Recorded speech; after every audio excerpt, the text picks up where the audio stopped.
کله یو مردار چې هغه قابل غسل نه دی هغه ته به مو تیمم څنګه ورکوو هغه عملی طریقه څه ده هغه عملی طریقه دا ده څه لکه څرنګه مو عرض وکړو تاسو خدمات کې څه یو تیمم ورکونه چې کومه ده یا ټولو غسلو په بدله کې کافی ده خو خبره ده څه د هر یو غسل په بدله کې یو تیمم ورکړل شي او دریم غسل کې پکور د موفزمانیت هم وشي یعنی دریم غسل څه تو مثال پاس کاوه به خالص سره ورکولو کنه یا هغه په بدلی کې پکور د حکومت تیمم ورکوي شي هغه کې موفزمانیت نو دغه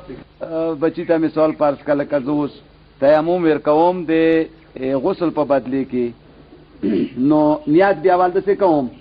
تیمم دو ورکوم دغه حاضر مرداتا دی بیره و بو په بدلی کې قربتان الی الله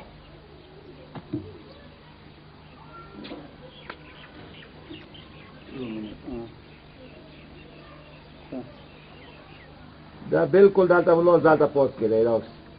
بالکل ما ټنډه ما څه کوم لکه څنګه مالته هغه کی ویلو اما غا شای بالکل ټنډه بو سره ما څه کړه ټنډه دوی په پرینه دا ویلا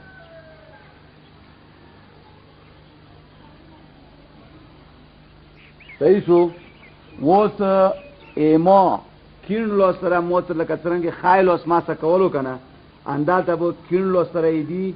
خایلوس ما څه شي ایمو خیلو سره به دی کینلوس ما څه شي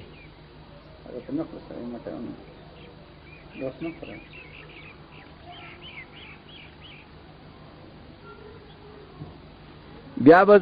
یو واره به دوباره بیا لوس وای بیا به اندیشون سره کار وکي ایتو کین لوس سره به خایلوس ما څه کیږي خیلو سره به کینلوس ما څه کیږي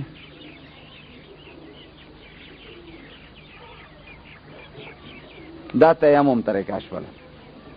اوس به دویم تیمم کافور په بدله کې ی کافور و بو په بدله کې اندیشون سره تیمم ورکی تیمم د ورکوم دغه حاضر مرداتا د کافور و بو په بدله کې قربتان الی الله لوس به بیا وای اماغه شی تیمم به بیا وکی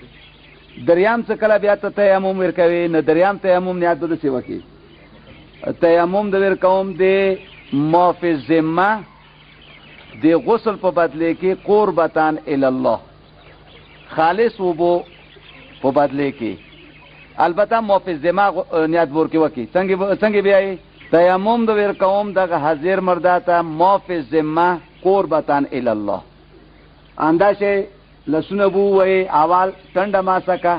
بیا لسونه ما سکا بیا به لسونه وای بیا به لسونه ما سکی دا به دریام تیمم شي دا به ختم شي